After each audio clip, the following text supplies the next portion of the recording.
Speaking of laughably ignorant school districts, we're just talking about Des Moines, Iowa, where their superintendent is an illegal immigrant who just tried to escape federal law enforcement with a gun and cash in tow. The Chicago Teachers Union, which is effectively the superintendent of the Chicago Public Schools.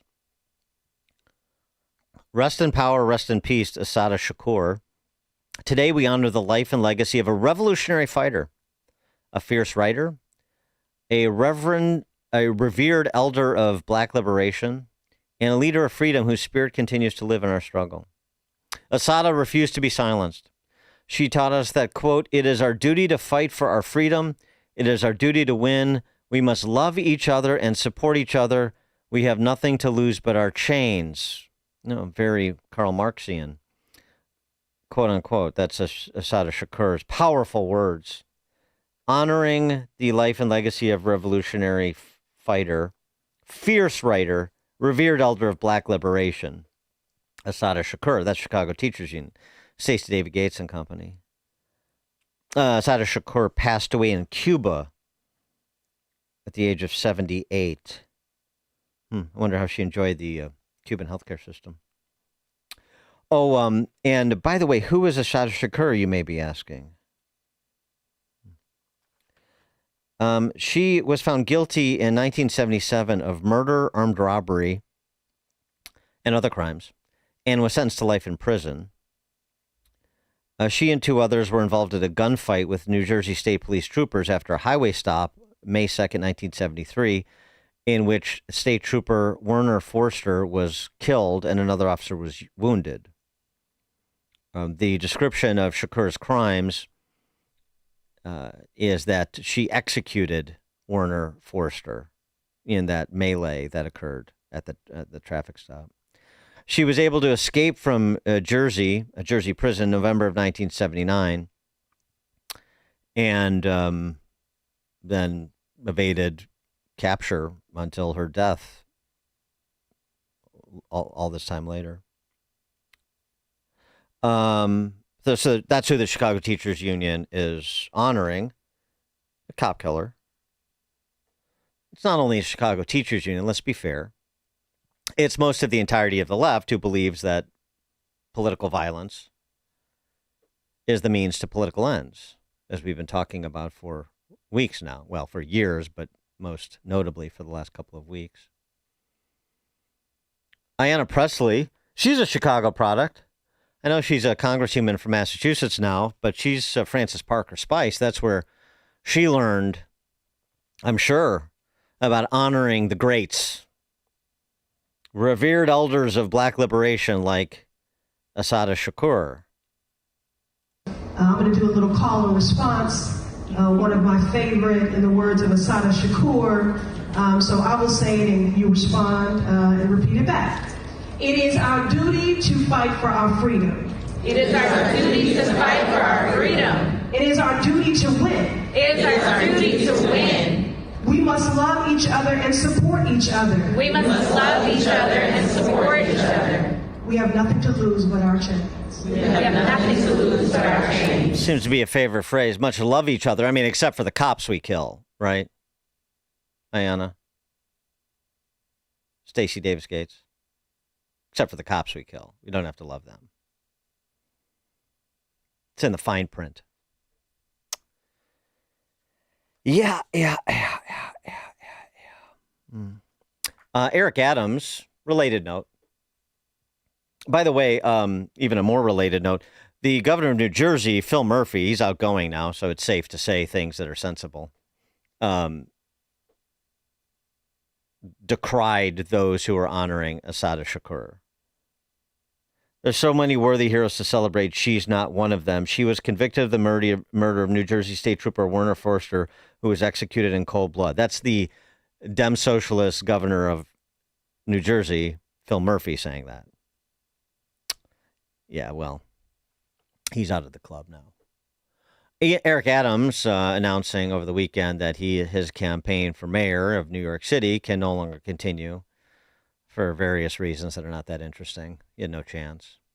And handsy Andy Cuomo has no chance either. It's going to be Mamdani. Here was Eric Adams' warning about people like Mamdani, though, because he's somebody that, is in that gray zone that so many leftists operate in, where they don't condone violence, no, but they don't condemn it either. Wink and a nod. Here's Eric Adams' warning. But I must also sound a warning. Extremism is growing in our politics. Our children are being radicalized to hate our city and our country. Political anger is turning into political violence. Too often, insidious forces use local government to advance divisive agendas with little regard for how it hurts everyday New Yorkers. Major change is welcome and necessary, but beware of those who claim the answer to destroy the very system we built together over generations. That is not change, that is chaos. Instead, I urge New Yorkers to choose leaders not by what they promise, but by what they have delivered. Although this is the end of my re-election campaign, it is not the end of my public service. For more on this, we're pleased to be joined by Tom Weitzel, retired chief of police for the village of Riverside. Tom, thanks for being with us. Hey, good morning, Dan. Thanks for having me. Well, you could take that Eric Adams video and somebody, where they incline, could substitute Chicago where he said New York and issue the same kind of warning, particularly when you get messages from the Chicago Teachers Union like the celebration of Assata Shakur. Yeah, for sure. I heard a interview yesterday where a reporter asked Mr. Mamdani if he had seen or heard the Chicago Teachers Union's post on that, and he said he did. They asked him if he'd like to comment, and he said no, he would not. That was the end. So you know right where he sits with that, right? He didn't even want to comment on that. But they're crediting the Chicago Teachers Union nationwide, not just here in Chicago, for that post on all their social media accounts demonizing police. And remember, they're educating, if you can call it that, the youth in Chicago in our schools, and they're demonizing law enforcement pretty much on a regular basis. This is just one instance that's highlighted, but believe me, there's more than that. Well, law enforcement, not lawlessness. Misspoke. Law enforcement is a sickness, and so is incarceration. I learned that from Brandon Johnson. Yeah, and he also didn't apologize. He doubled down when they asked to follow up with that. But think about that. That's what's going on in our nation. That's not just the Chicago area. But we seem to be the leaders. You have the governor denouncing law enforcement. You have the governor outright threatening law enforcement officials if they cooperate with ICE, for example, that they will go after you. That's a statement that he made. And you have what's taking place in the Chicago public schools, our elected officials. And really, who's standing up?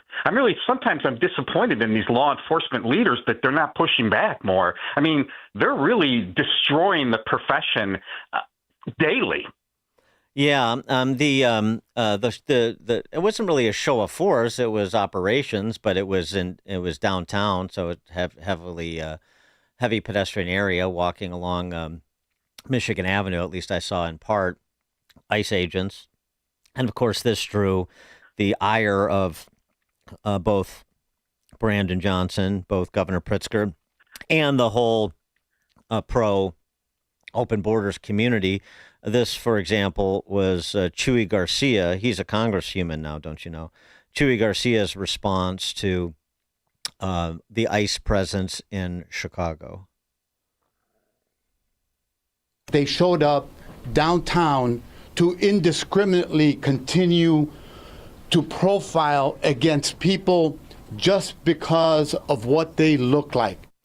And then a woman named Veronica Castro, who is with the Illinois Coalition for Immigrant and Refugee Rights, added the following. How dare you? This is our city. That's right. This is our state. That's right. This is our country. That's right. This is our home. Tom? Yeah, my response to that is, why they were down in the Loop area yesterday? Because that's telling the mayor and his team and state officials, you have no authority over us. You told, the mayor has said, see what happens if you come. They're here. The mask wearing, they don't want them to wear a mask. This is just saying, listen, we told you have no authorities. We're going to do what the president has ordered us to do, and he has. And that's a show of force, and it's a show of unity, in my opinion. And, it's only their city. Geez, do you ask people if they feel safe walking around the city of Chicago?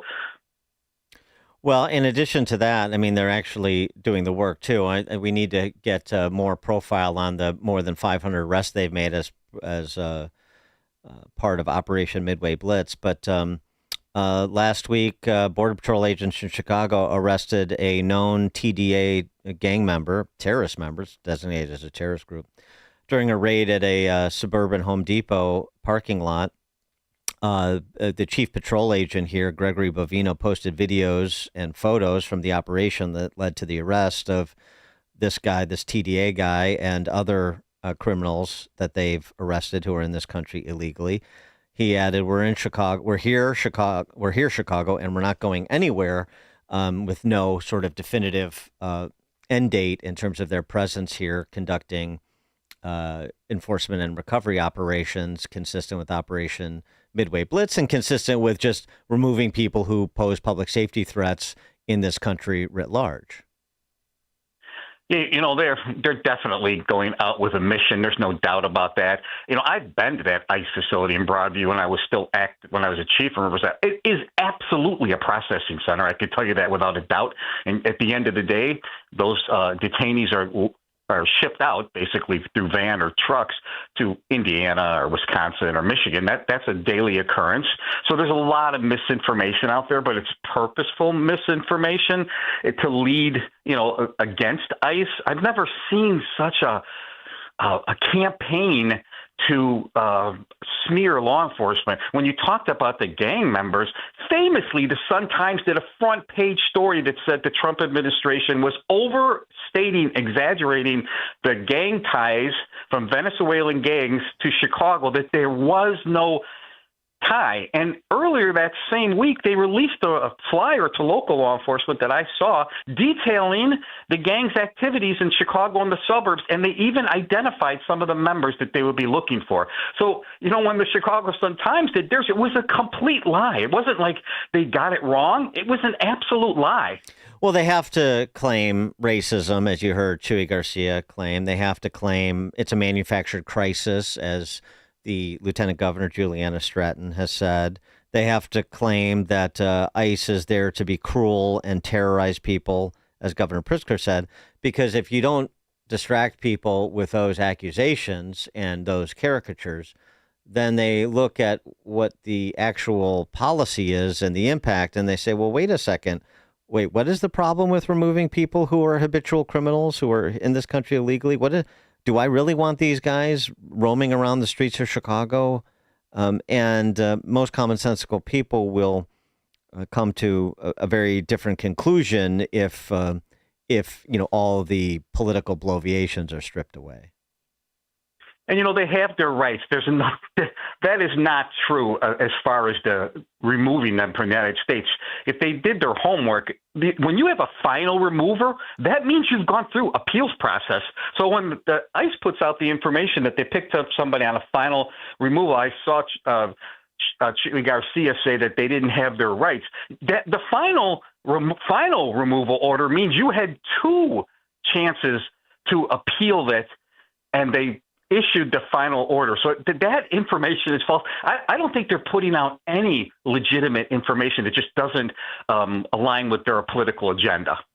I think one way to deal with, on the other side, with the indigenous criminal element in Chicago is just to focus on people who identify as peacekeepers. We have yet another peacekeeper arrested, this time, and this is a video that's circulating. The police were arresting one man, and this a person who identifies himself as a peacekeeper tried to intervene and then got in a fighting position and took a swing at a police officer until he was also arrested. CWB Chicago documenting a number of cases where self-identified peacekeepers have been arrested for doing something other than keeping the peace, including that individual who was seen at a photo op with Governor Pritzker very recently, I should say, not too long ago. Yeah, the Peacekeepers program, or violence interrupters, some people call them, is a complete scam, in my opinion. And when I made that statement that I was interviewed, I got all this backlash saying that, that's ridiculous, I was overreacting, and et cetera. And then CWB Chicago did another story about the guy that took a swing and interfered with the Chicago police officer you just mentioned. And you know what? That individual was arrested on 3 felonies, and he walked out the door of the police station. So not only did that happen, but because of the Safety Act, that individual wasn't even held in custody. Yeah, well, it's like these, we had this conversation with John Kenzar last week, and he's saying that the reason that crime is down in the city is in part because you have a prosecutor that's serious about prosecuting repeat violent offenders. And, well, maybe, but you still have a lot of judges that aren't, apparently. 16-time felon attacked a stranger with hammer, then escaped on a CTA bus. 16-time felon. 20 years for an armed robbery spree while on an ankle monitor. Those stories every week about people that are on the streets that shouldn't be on the streets, that have had literally dozens and dozens of chances and have dozens of felonies on their record. And yet we get these headlines like I just read. And Dan, what else is in that ones you just mentioned is that you're right. They get sentences for 10, maybe 15, 20 years. All of them are cut in half, or 40 or 30%. If you took the criminal histories and how much time their convictions they should have spent in prison, the crimes that they were arrested for, like the beating the individual with a hammer, they shouldn't have even been on the street. That crime would have never happened if they were serving the sentence that they were given either by a jury or a judge. Yeah, I mean, it seems to me that this question has to be put to the public writ large. It's a really simple one.